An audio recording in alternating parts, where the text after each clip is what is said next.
Kidlat News Updates.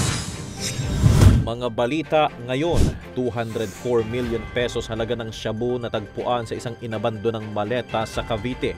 6.5 million pesos na halaga ng illegal LPG tanks nasabat sa Pampanga, 2 individual arestado. Indiana Pacers pinataob ang Oklahoma City Thunders para maitulak ang NBA Finals sa Game 7. Ako po si Cesar Soriano para ihatid ang nangungunang mga balita sa buong kapuluan ngayon. Bulto-bultong hinihinalang shabu ang nadiskubre sa loob ng isang inabandonang green na maleta sa Barangay Sabang, Naik, Cavite.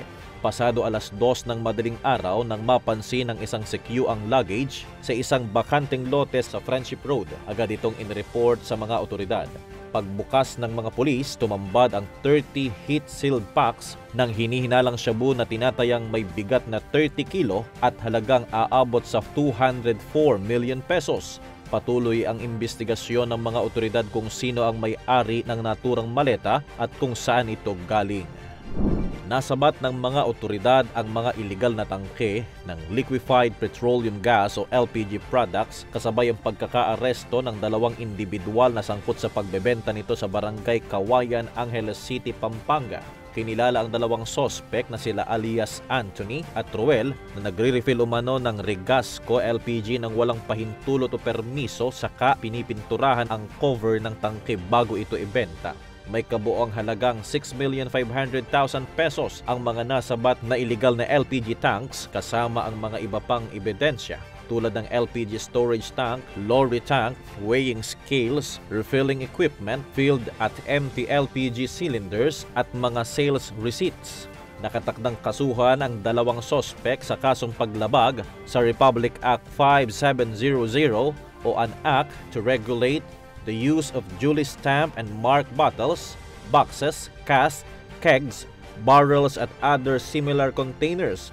Kasama na ang violation sa Section 155 o trademark infringement at Section 168 o unfair competition ng Republic Act 8293 o ang Intellectual Property Code of the Philippines. Tuluyan na ngang tutulak sa Game 7 ang NBA Finals sa pagitan ng Oklahoma City Thunders at Indiana Pacers matapos masungkit ng Pacers ang panalo sa Game 6 sa labanan nila kanina sa score na 108 versus 91. Pinangunahan ni Obi Toppin ang panalo na nakapagtala ng 20 points at 6 rebounds habang double figure naman si Pascal Siakam na nakapagtapos ng 16 points at 13 rebounds. Ito ang unang pagkakataon mula noong 2016 na umabot ang NBA Finals sa winner-take-all 7th game. Magkakaalaman sa Lunes kung sino ang makakakuha ng kampyonato sa pagitan ng OKC at Pacers na magaganap sa home court ng OKC sa Paycom Center sa Oklahoma City. Para sa Kidlat News Channel, ito si JP Adaw, nag-uulat. Ako po si Cesar Soriano, kasama nyo sa bawat pagputo ng balita. Thank you.